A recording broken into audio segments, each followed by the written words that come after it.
Quero saudar você que me acompanha no Santo do Dia, hoje último dia do mês de agosto. 31 de agosto, a igreja celebra a memória litúrgica de São Raimundo Nonato.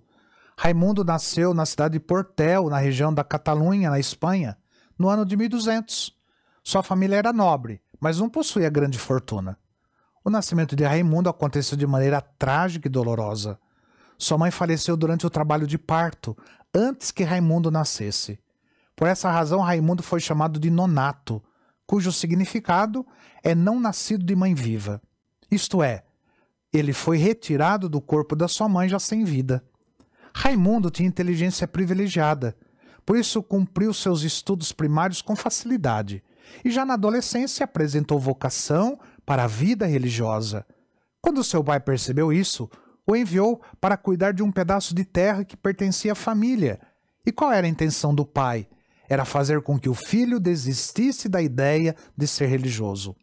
Porém, a atitude do pai, levou a história para onde ele menos queria.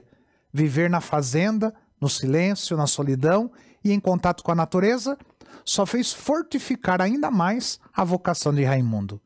Ele cuidava da fazenda, porém, nas horas livres, dedicava-se à oração e à contemplação. Nisso clareou-se em seu coração o chamado para dedicar-se totalmente à ordem de Nossa Senhora das Mercês. Esta ordem tinha sido fundada pelo futuro santo chamado Pedro Nolasco. Este era amigo de Raimundo. A ordem religiosa tinha uma missão muito especial no tempo de São Raimundo Nonato, que era libertar os cristãos que tinham sido presos e escravizados pelos muçulmanos, chamados de mouros. Com muita dificuldade, Raimundo Nonato conseguiu que seu pai o autorizasse e ele ingressou na vida religiosa. Isso só aconteceu em 1224 e neste ano ele ingressou na Ordem de Nossa Senhora das Mercês e recebeu o hábito religioso do fundador e futuro São Pedro Nolasco. Algum tempo depois, veio sua ordenação sacerdotal. Então, sua vocação missionária desabrochou e ele se dedicou a ela com todas as suas forças. Por causa disso, ele foi enviado numa missão às terras da Argélia, extremo norte da África. Lá, ele conseguiu a façanha de libertar 150 cristãos que tinham sido feitos escravos dos muçulmanos. Ele não só os libertou, como conseguiu que eles fossem devolvidos às suas famílias. Com o objetivo de libertar outros tantos cristãos da escravidão, o padre Raimundo Nonato se ofereceu para ficar como refém entre os muçulmanos. Passou mais de um ano preso, sofrendo humilhações e torturas. Mesmo assim, continuou firme no seu trabalho missionário, levando a consolação do Evangelho e o conforto aos cristãos presos que vacilavam na fé e estavam perto de renunciar ao Senhor Jesus. Por causa disso, muitos cristãos permaneceram firmes e até mesmo muçulmanos se converteram ao cristianismo, percebendo a força do testemunho de São Raimundo Nonato e dos cristãos que ele conseguia atingir.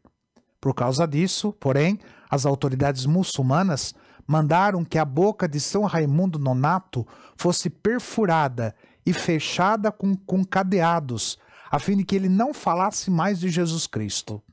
Porém, nem isso deu certo, porque mesmo no silêncio, o testemunho de fé, de confiança e de oração e de paz no sofrimento converteram a outros tantos. São Raimundo Nonato sofreu todas essas torturas por 8 meses. Depois foi libertado. Porém, estava com sua saúde abalada e voltou para a Catalunha em 1239. Por causa da sua fama de santidade e dos feitos realizados entre os muçulmanos, o Papa Gregório IX o nomeou cardeal e o chamou para que se tornasse seu conselheiro em Roma. São Raimundo Nonato tentou se preparar e recuperar sua saúde com o intuito de mudar-se para Roma e servir ao Papa. No ano seguinte, ele partiu em viagem, porém, não conseguiu terminá-la por causa da saúde fragilizada. Estando perto de Barcelona, numa cidade chamada Cardona, São Raimundo Nonato ele começou a sofrer uma febre muito forte e veio a falecer. Era o dia 31 de agosto de 1240. Ele tinha então somente 40 anos de idade. São Raimundo Nonato foi velado e sepultado em Cardona. Seu túmulo foi transformado num lugar de peregrinação para os cristãos de toda a região, que reconheciam nele a santidade, a coragem e o amor cristão. No local onde ficava seu túmulo, foi construída uma igreja que guarda os seus restos mortais até hoje. O culto de São Raimundo Nonato espalhou-se pela Espanha inteira e pela Europa. Em 1681, ele foi canonizado. Por causa da extrema dificuldade vivida em seu nascimento, São Raimundo Nonato passou a ser venerado pelos fiéis como padroeiro dos nascituros, isto é, dos bebês que estão para nascer, das gestantes na hora do parto e também das parteiras e dos obstetras. São Raimundo Nonato, rogai por nós. Que o Senhor te abençoe, em nome do Pai, do Filho e do Espírito Santo. Amém.